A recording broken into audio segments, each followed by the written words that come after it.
I feel like deja vu now. Hi, my name is ChristopherH.Laco. I'm a leader of software development at Rackspace. In the private cloud, we build clouds for a living, which sounds more exciting than it really is. You'll notice by my slide I've crossed out the word manager and put in leader. And today I want to talk about helping your manager be a better leader for you.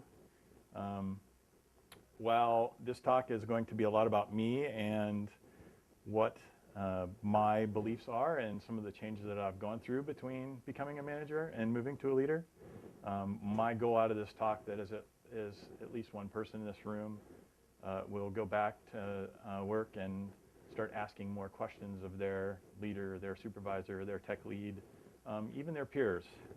Again, this isn't just about a managerial relationship, but also tech lead and a peer relationship.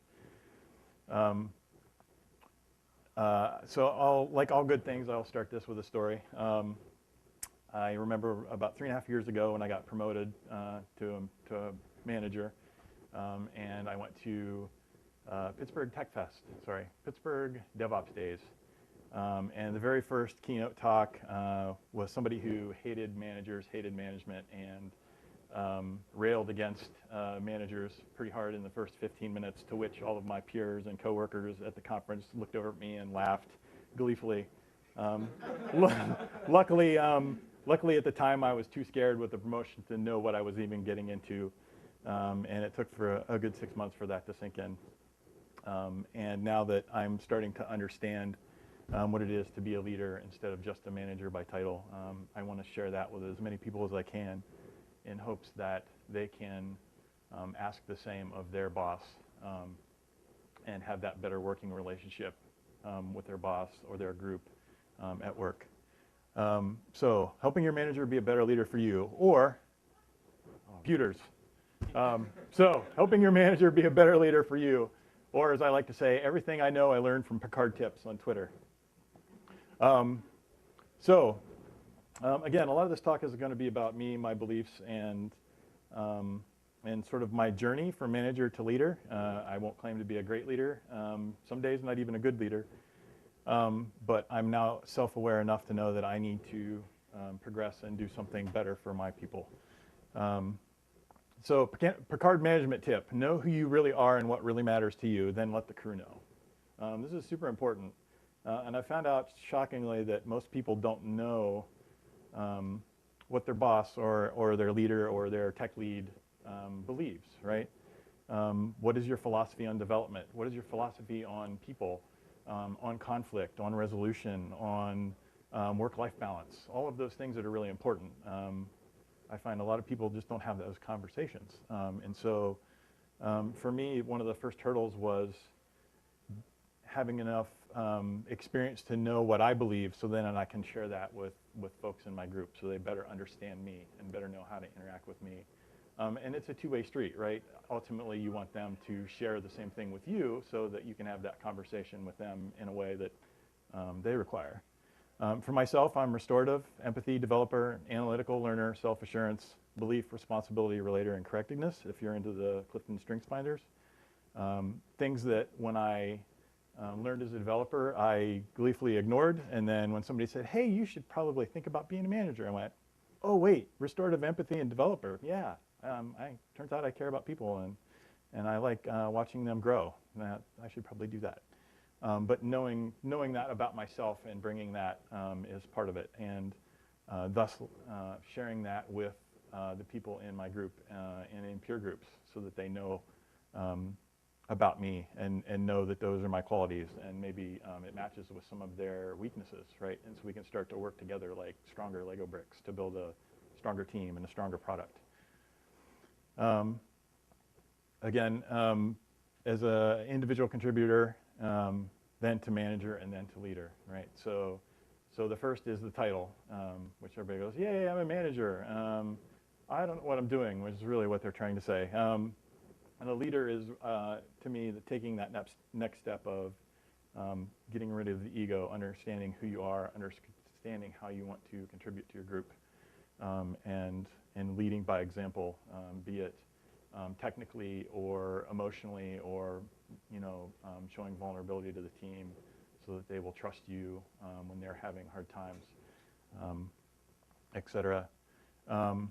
And so really the important takeaway for this is know what your manager or your tech leader's core values are. What are their core values? What are their strengths? Have that conversation.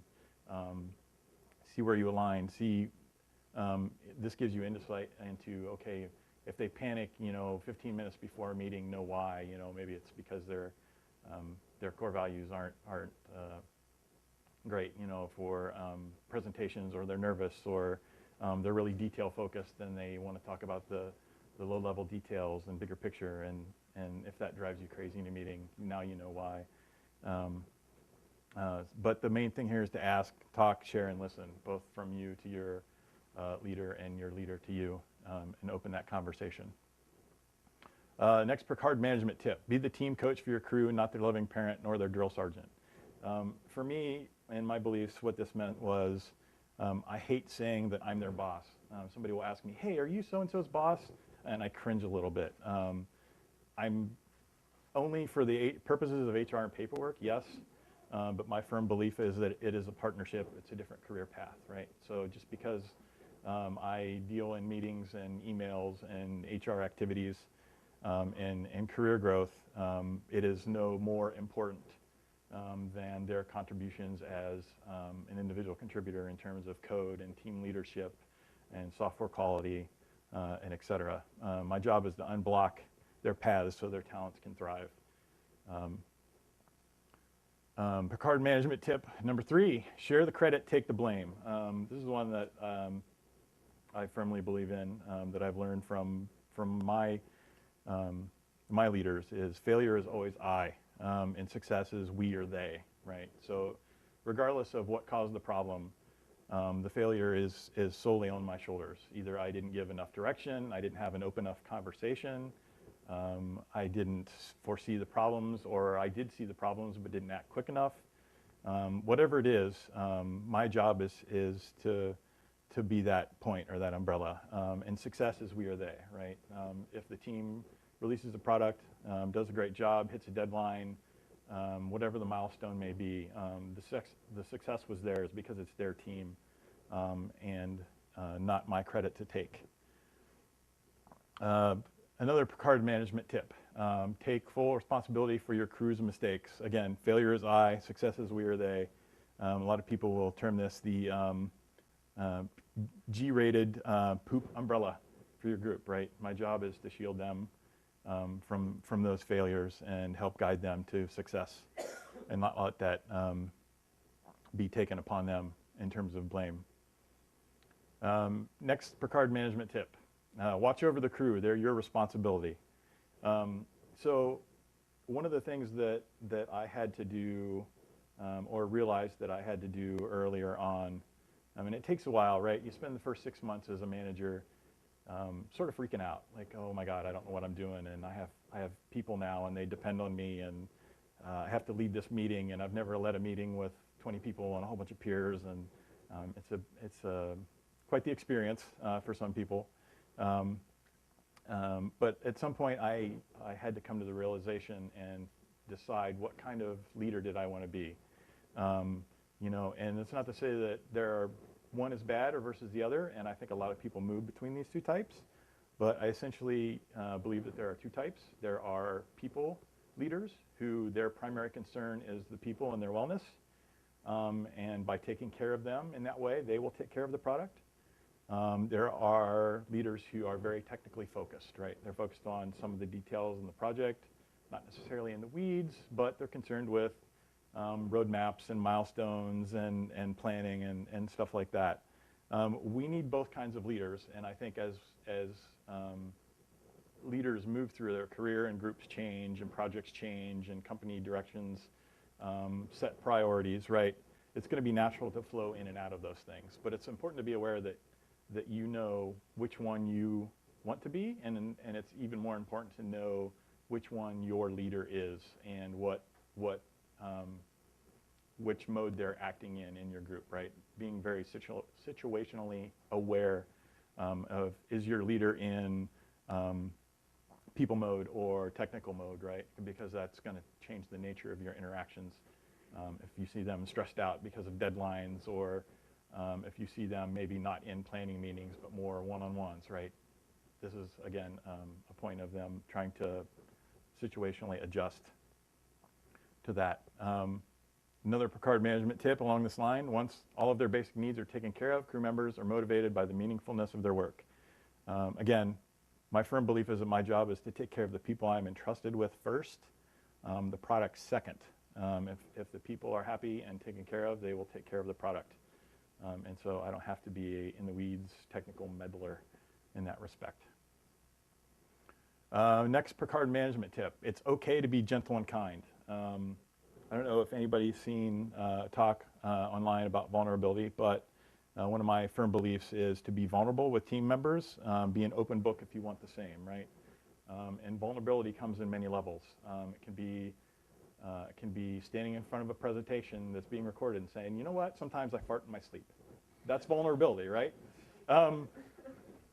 But being brave enough to do that, right? And with your team, being able to, I know some leaders will not try to be stoic and not show that they're having a bad week, they're having a bad month. They're also burnt out, right? Part of being vulnerable with your team is not being afraid to share with them, hey, last month was rough for me, I'm stressed, I'm feeling burnt out. How are you feeling, right? And start to build that trust so that when the time comes that the team members are feeling burnt out or feeling stressed or having personal problems that they may or may not want to share, or just to make you aware of so that you understand their stress, that they trust you enough to bring that to you. Even to the extreme of building that vulnerability so somebody comes to you much earlier and says, you know what, I'm kind of done with this technology, I'm going to start looking for a different job maybe somewhere else, right? Rather than the last day, sorry, I'm leaving Monday. You know, we all don't want to leave, but the fact that there's trust there and somebody trusts you enough to tell you that a month, 2 months in advance, again, is, I think, very important to have that level. And this only happens by conversation and sharing. And it's, again, all these are two-way streets. Knowing what to ask of your leader in this realm, and also trying to show the same to them. Another Picard management tip related to this: admitting one's failures is a sign of confidence and strength. It reassures others that failing is okay. Part of that vulnerability is always being willing to say, you know what, I was wrong, I made the wrong decision, you're right, maybe I was involved too much, I tried to change your direction too much, I didn't let you make the decisions or allow you have enough ownership of the decisions, right? You have to be willing to say those kinds of things, again, to build that trust with your team. And it will make you a better leader overall, just being able to recognize that in yourself. And lastly on this topic, when you make a mistake, apologize right away, embrace humility over defense. Again, the longer you wait to say you were wrong, the worse the problem manifests itself, either by team frustration or other ways. And so being vulnerable, embracing humility, saying you're wrong, apologize, move on, figure out how to learn from that mistake and not make it again as a leader. I said final, I lied. In an emergency, don't be afraid to let the crew see you're in your pajamas. Again, if you don't know, say you don't know. If you are in the middle of not, sort of freak out mode, don't try to hide it. Use your team to your advantage, and again, that will build vulnerability with them. You don't have to be this stoic layer of I have all the answers, because you don't. None of us do. We have to work in cooperative teams to make success happen. Another Picard management tip: question authority and permit others to question yours without fear of punishment. For me, it is always okay for folks to go to my peers or my leader if I'm not serving their needs properly, right? So if somebody has told me once or twice or 3 times, hey, I'm not happy, or this project isn't going well, or this task didn't happen, or whatever the case may be, I'm human, right? I may be busy. I may not be hearing what they're telling me. I may be hearing something else. And so it's very important to let your people know that it is perfectly acceptable for them to go to a peer, whether that's another leader in a group that we work closely with, or my leader or my leader's leader, right? Whatever it takes to get them to a better place and get the problem solved, that's the important issue. It's not about chain of command. It's not about, oh, how dare you talk to my boss without me? Like, that doesn't do anybody any good. And so we have to throw that out the window. Otherwise, their needs aren't met, and they will just end up essentially leaving or being a bad actor in your organization. Regard management tip. It's rarely about you, but enough about me. I said most of this was about my experience, but all of these are formations of what I would like all of you to consider and ask of your leader. If you've had none of these conversations, what are their beliefs? What is their style of management? Are they burnout? Are they, anything? Like, the conversations need to start happening. And I've seen and been to so many places where there are no conversations. It's a strict, here's your work, I'm going back to my office. Here's your work, I'm going back to my office, which I think is a really unhelpful, unhealthy thing for our industry. So what are some things to specifically look and ask for out of your leader, and things that I try to do with folks on our teams? So Picard management tip: when a crew member's behavior changes significantly, inquire and investigate. It could be important. So again, be on the lookout for those personality changes. Is it attendance, deadlines, anything out of the norm with that relationship you have with those folks? Some of this just may be pure stress, right? Organize, organize, organize. I'm a big believer in to-do lists, if for no other reason that keeps me from forgetting, but also so I can set it and forget it and not try to stress and remember everything. And I encourage team members to do the same. It's very important that both myself and members of the teams provide and ask for clear direction, right? So if you tell me you need something, be very clear about what that is. It's like, I don't think this is going well, but be very concrete of, I'm working on this problem, I can't get this resource, can you help me with it? And on the opposite spectrum, not just saying, oh, we have this problem, can you go fix it? But, okay, we have this problem, here's the background, here's the situation, here are some resources maybe you can use. Let's talk in a couple days after you've done some research. And no procrastination, no lone wolves. So not letting myself procrastinate and wait to the end, because I find that adds to the stress. And the same way with team members, right? Make sure there's a constant feedback loop as often as you can. And no lone wolves. The most dangerous team member, more often than not, isn't the person who may not be performing the most exciting tasks, or not the quote-unquote rock star developer. It's the person who will go off and go work on a thing with no contact with the rest of the team for weeks at a time. And same way with leadership, right? Like, I need to be in constant communication for the team, with the team, for the team's sake, because otherwise they will feel like they don't have any direction, or they're not involved, or they're not empowered to make those decisions. Next Picard management tip: show crew members how impressed you are with their accomplishments. Validation matters. So everybody likes to be told they're valued. Everybody needs to hear that. And even if they think they're not doing well, they're probably doing well. And that will help not only build trust, but help them over that hump of, maybe they feel burnout, or vulnerable, overly vulnerable, or that they're not performing the job as they expect. Some ways to combat this is set goals, have a goal style. Are they technical goals, career goals, 1, 3, 5 year, career kind of goals? Like, where do you see yourself in 2 years? Do you want to go technical? Would you like to be a leader? Would you like to stick to technical team leading?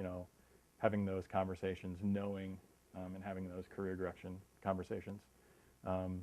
Personal development plans for each person in the group, right? So you should be, as a leader, I should be talking to everybody in the group on a frequent basis and saying, okay, here's where you are. If this is where you want to go, here are some milestones we need to achieve. Conversely, again, because this is about making your manager a better leader for you, they should be having these conversations with you, and if they're not, ask them to have these conversations. It shouldn't just be a one and done yearly review. As part of that, we tend to do a 6-month cadence of peer reviews where we will gather and anonymize feedback from 2 or 3 of each person's peers and deliver that. And also regular one-on-ones. So I'll speak to everybody in the group probably once every 2 weeks. If I don't get flashed in meetings, hopefully sooner with stand-ups. But these things should start to line up, right? There should be no surprises if we have one-on-ones every couple weeks and I say, hey, maybe you should provide longer comments in email because people take terse one-liners as you being mean when you're not. That's just your style. Let's try to use more words. And then if they hear that from their peers, that's now validation, right? And then as we go into a yearly review cycle, we can start to evaluate those. Has it gotten better? Has it gotten worse? Did they hear what their peers told and validated for them? Next Picard management tip. If a workaholic crew member pursues busy work on shore leave, insist that they stop and enjoy their free time. This is very important in our industry. I know Ed is talking about open source mental health, and we all probably have those weeks where we work too much, way too much. I know there are some places where that's expected. I personally, I was horrible at this on my vacation. I was still checking some emails and Twitters, but typically. Insist that people, if it's a weekend and you see them online on Slack, on IRC, and email, let them know that that's not expected of them and encourage them to not do those things.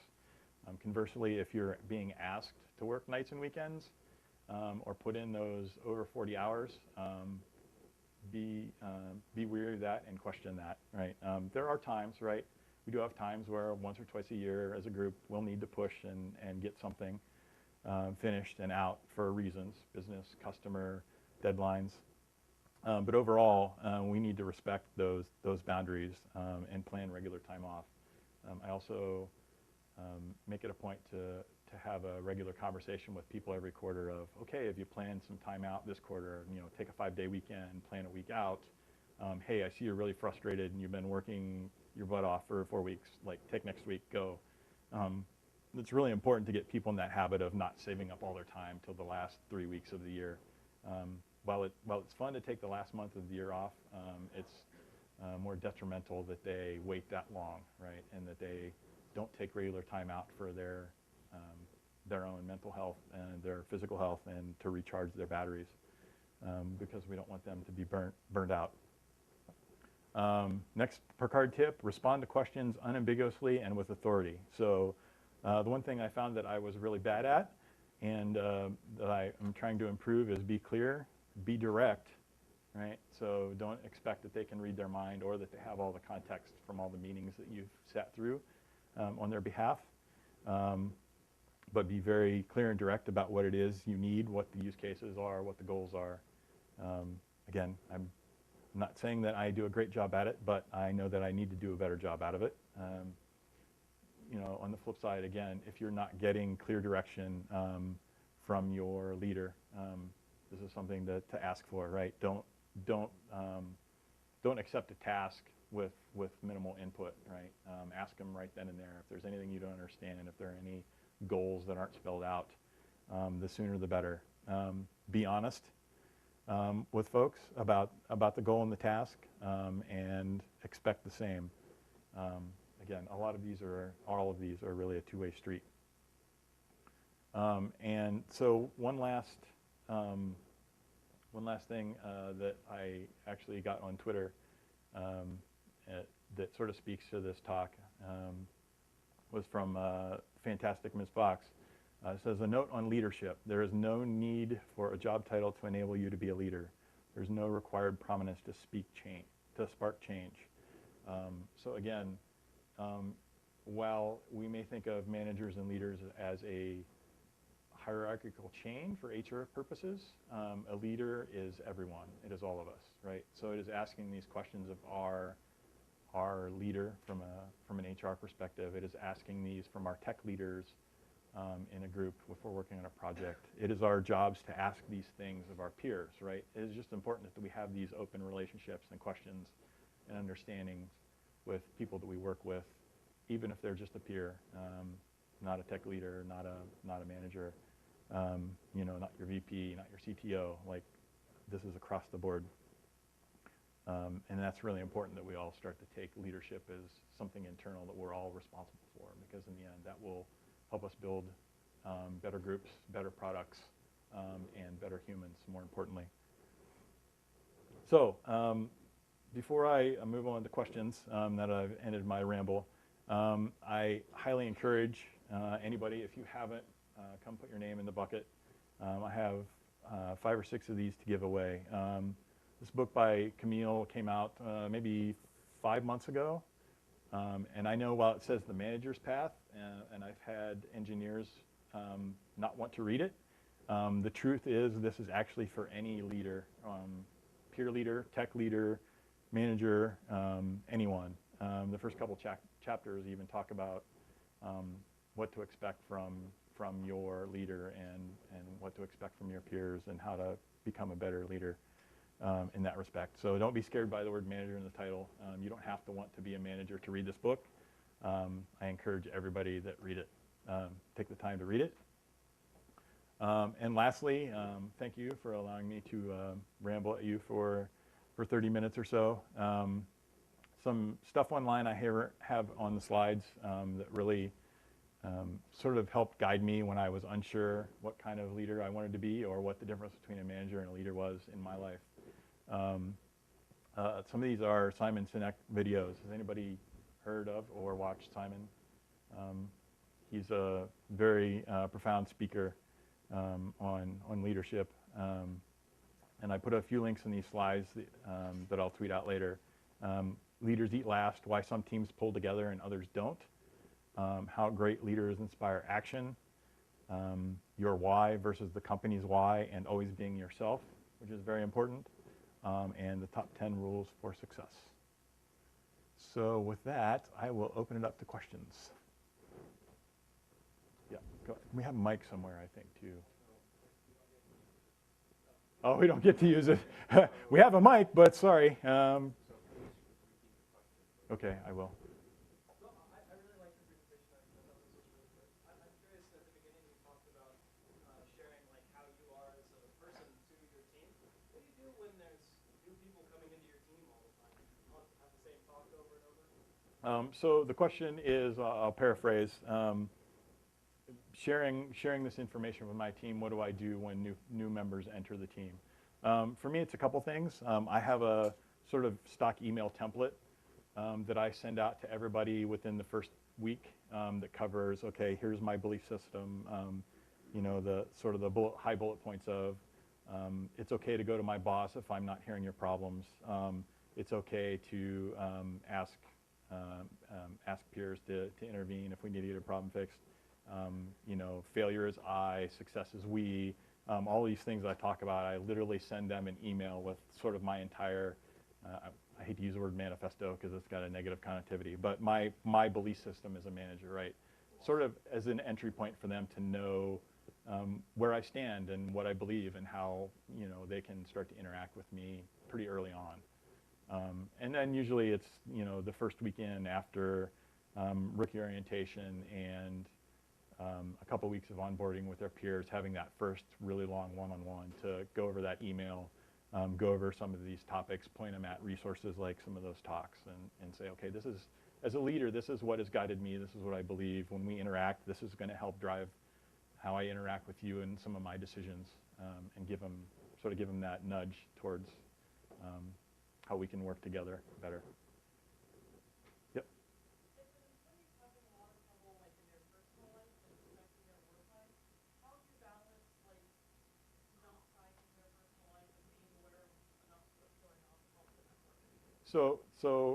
Paraphrasing, the question is, if the person is having personal issues that may be affecting their work, how do you broach that topic without being intrusive? I almost always start with the phrase, "It is none of my business," and telling me nothing is okay.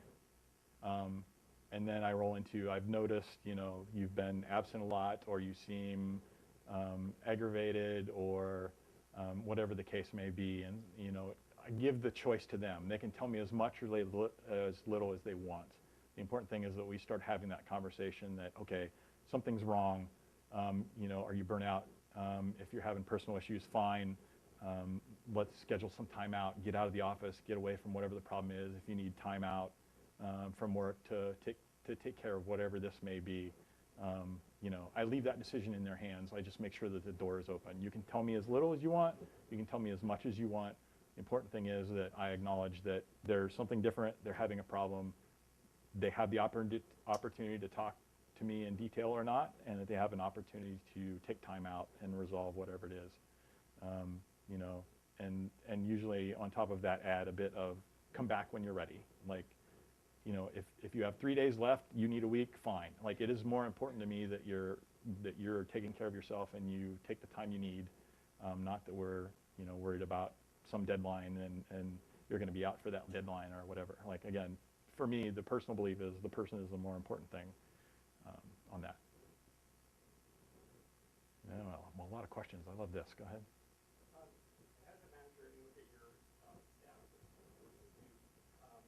what would you say is would be a, I wouldn't say high performance, but would be like an excellent team member? What are they doing at a junior level, at a mid or a senior level? What is a real team high performer?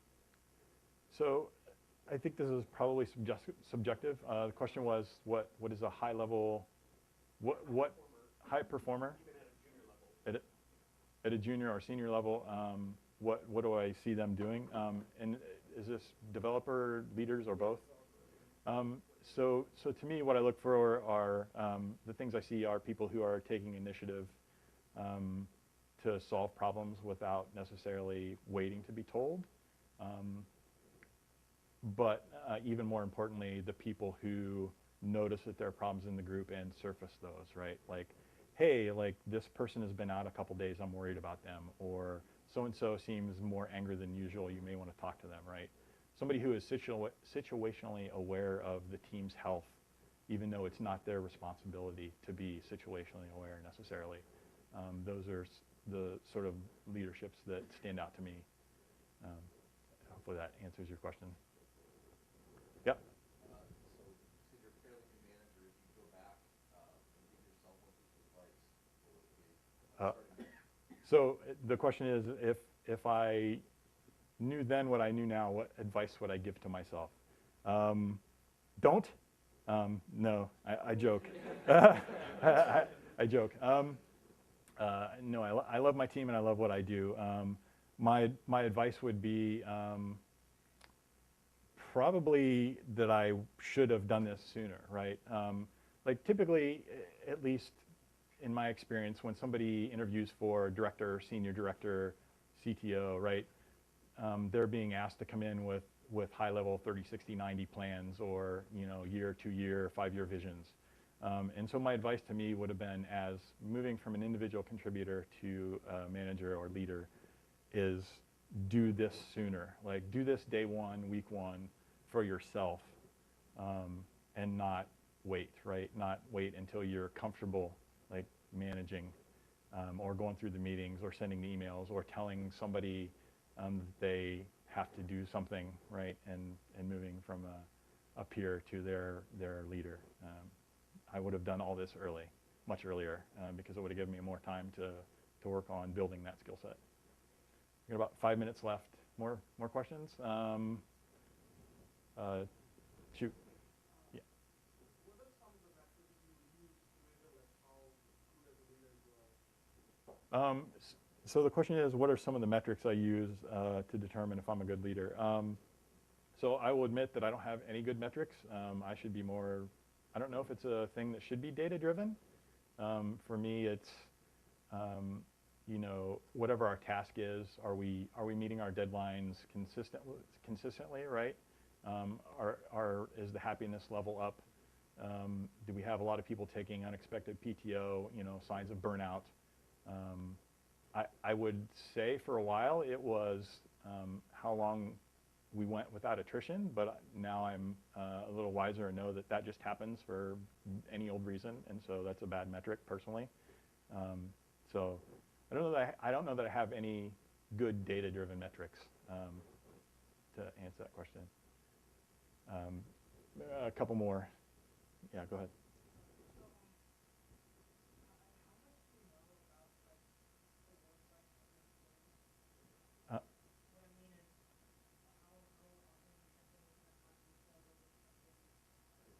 So the question is, how much do I know about their work life? How often do I check in, and what do I know about those check-ins? So I typically have one-on-ones, like a 30-minute or an hour if they need it, every couple weeks. But that's really not the extent. Those are kind of checkpoints for, hey, is there anything personally that you need to talk about? Anything work-related we're not covering that you need to talk about? What'd you do this weekend? When's your next vacation? Things like that. But more often than not, we're also talking every day, either in stand-ups or planning meetings or those kind of things. So it's ongoing. Yep. Probably 2 more questions. Go ahead. Oh, do we? How do you, like, if you're, like, say, looking for a position, how do you seek out managers that espouse that? So the question, to repeat it for the camera, is if you're looking for positions in the industry, how do you seek out these leaders with these sort of beliefs and values? I'd say right up front in the interview. I know a lot of times in interviews we jump to either the tech screen or, tell me about what you did. Do you have any questions? Sometimes it's being in either asking those questions up front as the interviewee, or when they say, do you have any questions for us? Well, actually I have a lot of questions, and start with the leadership kind of questions first. Tell me about your culture. Do you have one-on-ones? Do you have peer reviews? Do you have yearly reviews? If you're interviewing with an individual manager, that is the hiring manager, what are your beliefs around, these topics, and how, what's more important to you, the technical aspect or the people and their health, what's your work-life balance policies, put them on the spot. And if there's hesitation or they don't have a lot of answers, then that tells you what you need to know, I think. If they go down the street and talk about those endlessly, and then you start talking about the tech side, then I think you've got a positive sign there that that is a place that is going to be healthy for you to work at. I have so many questions. Let's go to the back.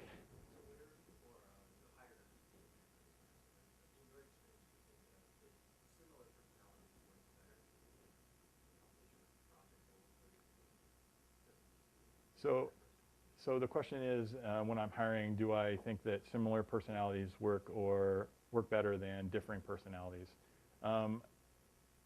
So early on, I'll admit that I made the mistake of I would hire people based on their fit to the group.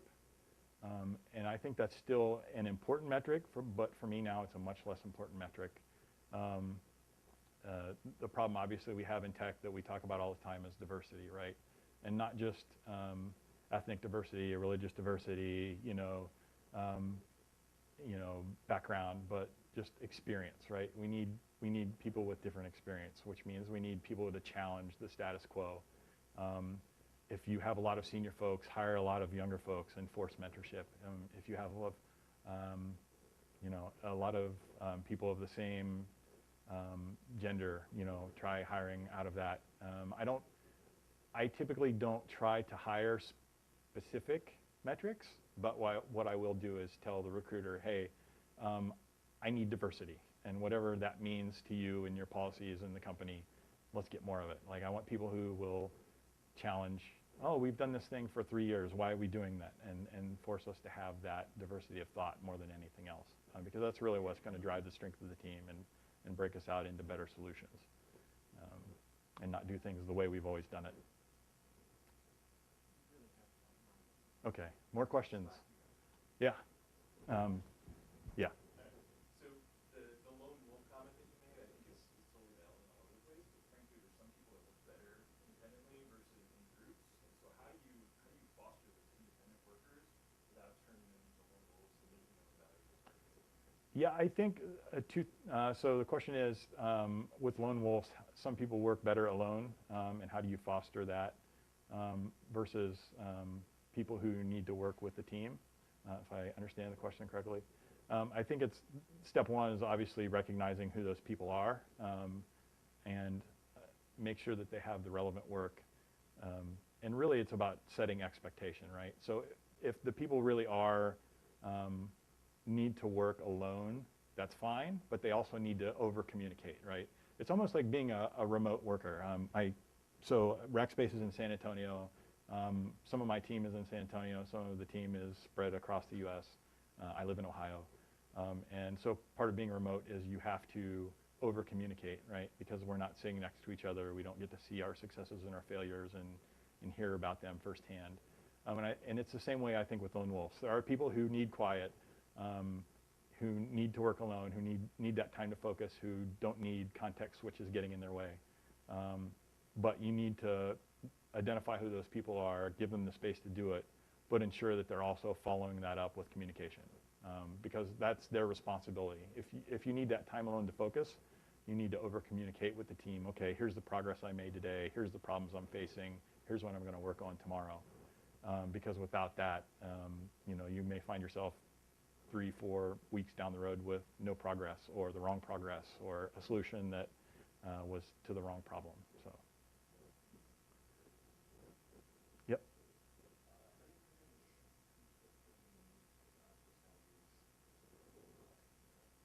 So the question is, how do I manage conflicting personalities in people? It depends on the conflict and the trust level that I have established with both of those people, right? If somebody trusts you enough to say, hey, this person I don't really get along with, then you can have that conversation of, okay, well, why is it? Is it something they're doing? Is it their communication style? Let's look at their top 5, strengths finders. Like maybe they're a communicator, maybe they're woo, right? And you're not all about the communication, the woo. You want to go lone wolf, right? And that's the thing that's conflicting, right? If there isn't that trust level where somebody will come to me about the problem, then you just have to start to drive that through, one-on-ones, and start to say, hey, I noticed a couple conversations and there was a little bit tension here. Tell me about that situation and what frustrates you, and have that conversation with the other person without letting them sort of know that that's what you're doing with everybody, and then be able to drive that to some sort of progress or fruition. Yeah. Kind of on a related note, how do you deal with whether it's your relationship with understanding you or your, how do you deal with people who seem to might have a hard time receiving feedback? Uh, You've taken the step of through these actions, like, okay, I'm going to communicate something, but maybe the behavior is not so. The question, sorry, and I cut out for a couple words there, was what do you do with managers or leaders who maybe aren't receptive to the feedback? Try again, keep trying. Again, at least for me, this is that part of, feel free to always go around me and to my boss, or a peer in another department that I have a working relationship, because sometimes that ego may get in the way. They may not be hearing it correctly, and so trying that other avenue, it may be a best bet, to where I can have, let's say the leader from support come over to me and say, hey, one of your folks came to me and said that they're frustrated with the feedback they got from you, or they're having this problem with X, Y, or Z. And sometimes just like developers may not believe that there's something they should work on until they hear it from their peers. It's the same way with leaders, right? We have the same problems. We're the same humans. Sometimes we need to hear it from a peer instead of a person who we have a hierarchical relationship with. Yeah, 4 minutes. Any other questions? No one? All right. Well, thank you, everybody. I appreciate it. I have to link up.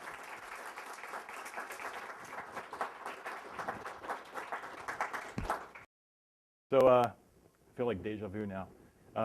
So hi, my name is ChristopherH.Laco. I'm a leader of software development at Rackspace.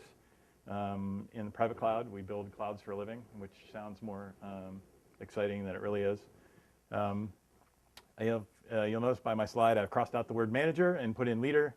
And today I want to talk about helping your manager be a better leader for you.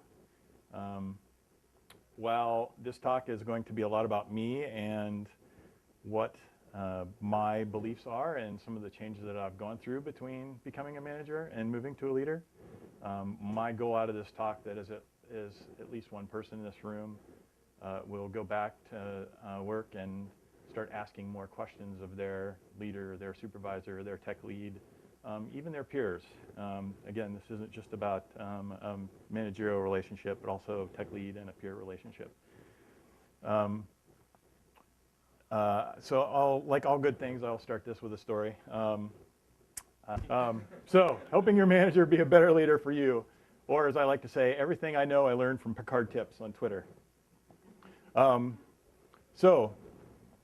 a lot of this talk is going to be about me, my beliefs, and sort of my journey from manager to leader. I won't claim to be a great leader. Some days not even a good leader. But I'm now self-aware enough to know that I need to progress and do something better for my people. So Picard management tip: know who you really are and what really matters to you, then let the crew know. This is super important.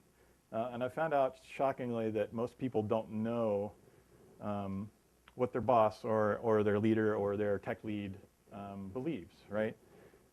What is your philosophy on development? What is your philosophy on people, on conflict, on resolution, on work-life balance? All of those things that are really important.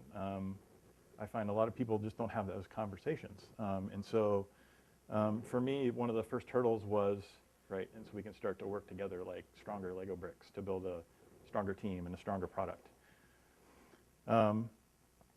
Again, as an individual contributor, then to manager, and then to leader, right? So the first is the title, which everybody goes, yay, I'm a manager. I don't know what I'm doing, which is really what they're trying to say. And a leader is, to me, taking that next step of getting rid of the ego, understanding who you are, understanding how you want to contribute to your group, and leading by example, be it technically or emotionally or showing vulnerability to the team so that they will trust you when they're having hard times, et cetera. And so really the important takeaway for this is know what your manager or your tech leader's core values are. What are their core values? What are their strengths? Have that conversation. See where you align. See having enough experience to know what I believe, so then I can share that with folks in my group so they better understand me and better know how to interact with me. And it's a two-way street, right? Ultimately, you want them to share the same thing with you so that you can have that conversation with them in a way that they require. For myself, I'm restorative, empathy, developer, analytical learner, self-assurance, belief, responsibility, relator, and correctedness, if you're into the Clifton Strengths Finders. Things that when I learned as a developer, I gleefully ignored, and then when somebody said, hey, you should probably think about being a manager, I went, oh wait, restorative empathy and developer, yeah. Turns out I care about people, and I like watching them grow. I should probably do that. But knowing that about myself and bringing that is part of it, and thus sharing that with the people in my group and in peer groups so that they know about me and know that those are my qualities, and maybe it matches with some of their weaknesses. I remember about 3.5 years ago when I got promoted to a manager, and I went to Pittsburgh DevOps Days. And the very first keynote talk was somebody who hated managers, hated management, and railed against managers pretty hard in the first 15 minutes, to which all of my peers and coworkers at the conference looked over at me and laughed gleefully. Luckily at the time, I was too scared with the promotion to know what I was even getting into, and it took for a good 6 months for that to sink in. And now that I'm starting to understand what it is to be a leader instead of just a manager by title. I want to share that with as many people as I can in hopes that they can ask the same of their boss and have that better working relationship with their boss or their group at work. So helping your manager be a better leader for you, or computers.